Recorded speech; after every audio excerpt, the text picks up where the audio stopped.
ఈ రోజున ఆంధ్రప్రదేశ్ రాష్ట్రంలో ఎన్డీఏ కూటమి చంద్రబాబు నాయుడు నాయకత్వంలో సత్యదూరమైన హామీలు ఇచ్చి సత్యదూరమైన మాటలు అబద్ధాలు చెప్పి రోజున గద్దెనెక్కిన నేపథ్యంలో ఆంధ్రప్రదేశ్ రాష్ట్ర ప్రజలకు కష్టాలు రోజురోజుకు పెరుగుతున్న కాలంలో ఎన్డీఏ యొక్క ఆర్థిక సామాజిక విధానాలని రాజకీయ విధానాలను ఎదుర్కోగలిగింది జగన్మోహన్ రెడ్డి నాయకత్వంలో ఉన్న వైఎస్ఆర్సీపీ పార్టీని నమ్మి ఇక్కడి నుండి ఎన్డీఏ కూటమిని ఎదుర్కోవాలి అనే ఉద్దేశంతో చేరడం జరిగింది.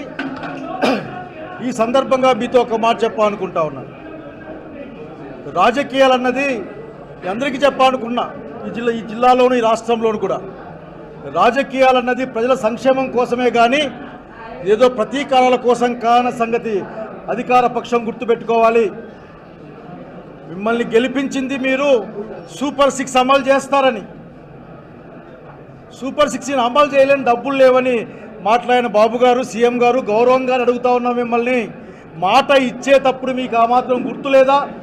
మీ దగ్గర పైసలు ఉన్నాయో లేదో ఆలోచన లేదా? ఆలోచన లేకుండా మీరు మాట ఇచ్చింటే మమ్మల్ని మాయ చేద్దామని, మోసం చేద్దామని, ఒకవేళ ఇప్పుడు చేయకూడదు అనుకుంటే మీరు మాకు చేయకూడదనే కోరిక ఉండడం వల్ల తప్ప ఇంకోటి కాదని నేను బలంగా నమ్ముతా ఉన్నా. మీరు ఆ రోజు ఎన్నికల్లో చెప్పారు కదా, 12 లక్షల కోట్ల రూపాయలు జగన్మోహన్ రెడ్డి గారు అప్పులు చేశారు అని చెప్పేసి. అదే అసెంబ్లీలో మళ్ళీ 6.5 లక్షలకి 7 లక్షలకు కుదించి దాదాపు 7 లక్షల కంటే తక్కువ కోట్లు అప్పు ఉన్నాయని చెప్పారు కదా.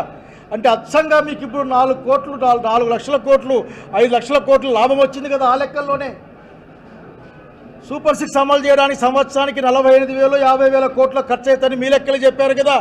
ఆ లెక్కన 10 సంవత్సరాలు చెప్పొచ్చు 5 లక్షల కోట్లు అయితే. 3 లక్షల కోట్లు అనుకున్నా కానీ ఏ సంవత్సరం కూడా ఇబ్బంది లేకుండా ఆఖరికి సూపర్ 6 అమలు చేయొచ్చు. మీరు దయచేసి ప్రజలకు ఇవ్వాలంటే మీకు కష్టంగా ఉంటుంది.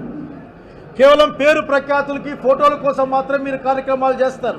అట్లా కాకుండా తక్షణం సూపర్ 6ని అమలు చేయాలి. మన ఎవరో మాట్లాడుతూ ఉన్నారు, క్షమాపణలు గిమాపణలు ఇక్కడ పనిచేయవు. ప్రజలకు ఏం మాట ఇచ్చారో పాలకుడిగా ఆ పని చేసి తీరాలి. తక్షణం సూపర్ 6 అమలు చేయమని డిమాండ్ చేస్తూ ఉన్నాం.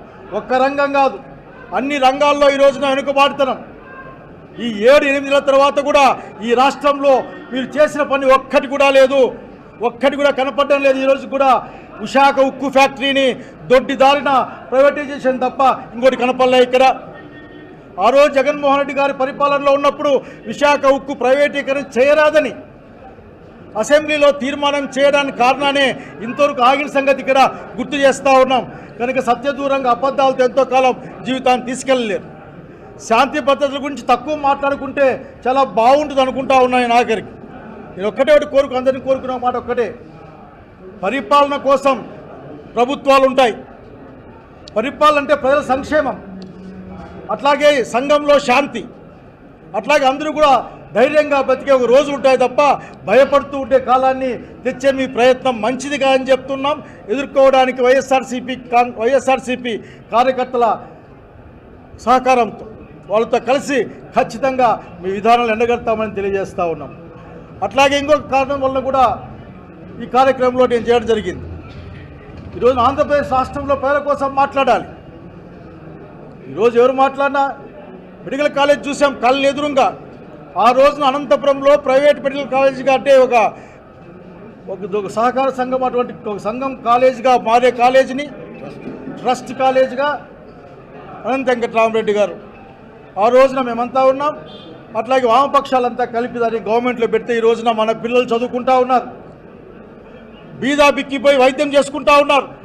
అట్లా ప్రతి జిల్లాలో ఒక ప్రభుత్వ మెడికల్ కాలేజ్ ఉంటే బీదా బిక్కికి మంచి వైద్యం వస్తుంది, పిల్లలకు చదువులు వస్తాయి. ఎస్సీ ఎస్టీ బీసీ అలాగే పేదలకి ఫీజులు ఎక్కువ లేకుండా చదువు వస్తుంది స్కాలర్షిప్లతో కలిపి. ఆ మాత్రం తెలివితేటలు లేవా? ద్రోహం ఉంది మీ దగ్గర. ఎవరు కూడా భారతదేశంలో మెడికల్ కాలేజ్ సీట్లు మాకు వద్దు, కాలేజీలు మాకు వద్దని రాసిన ఏకైక ముఖ్యమంత్రిగా మీరున్నారు. గమనించండి, ప్రజల పక్షాన సిద్ధంగా ఉన్నాం. మా విద్యార్థి విభాగం నుంచి కూడా మీరు చేయలేరు, ఆఖరికి సాధ్యం కాదు. పులివెందులకు వెళ్ళండి, మెడికల్ కాలేజ్ చూడండి, పూర్తి అయిపోయింది. ఒక 10 కోట్లో 20 కోట్లో ఖర్చు పెట్టలేని అధమ స్థానంలో మీరున్నారని అడుగుతా ఉన్నాం. అల్లూరు సీతారామరాజు మెడికల్ కాలేజ్ ఉంది, అది కూడా పూర్తిగా వచ్చింది. గిరిజన ప్రాంతంలో ఒక మెడికల్ కాలేజ్ గవర్నమెంట్లో ఉంటే గిరిజన బిడ్డలు డాక్టర్లు అవుతారు. అక్కడ ఉన్న పేద గిరిజనులకి వైద్యం అందుతుంది. కనుక ఇటువంటి సత్సంకల్పాన్ని మీరు నాశనం చేసి పబ్లిక్ ప్రైవేట్ పార్ట్నర్షిప్ కింద మీరు ప్రైవేట్ వాళ్ళకి అప్పగిచ్చే కార్యక్రమం చేసి దాన్ని వ్యతిరేకిస్తూ ఉన్నాం. మేము విశాఖ ఉక్కు ఫ్యాక్టరీ ప్రైవేటీకరణని వ్యతిరేకిస్తూ ఉన్నాం. పోలవరం ఎత్తు తగ్గించి రాయలసీమకు జరిగే అన్యాయాన్ని గుర్తుపెట్టుకుని ఆఖరికి మీ నడవడిక మంచిది కాదు, మీ యొక్క కుట్రలు కుతంత్రాలను ఎదుర్కోవడానికి మేము పనిచేయాల్సి సిద్ధంగా తెలియజేస్తూ ఉన్నాం. అనంతపురం జిల్లా ఆ రోజున ప్రాజెక్ట్ అనంతాన్ని అన్ని పార్టీలతో ఏర్పాటు చేశాం.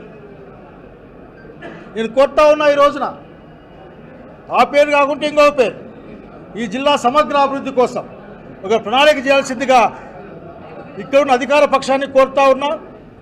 అంతేగాని ఇంకొక హుంకరింపులకో బెదిరింపులకో మాత్రం ఉండకూడదనే విజ్ఞప్తిని మేము ముందుంచుతా ఉన్నా. నేను Subscribe to Social TV Telugu for more videos. Hit the bell icon for faster updates.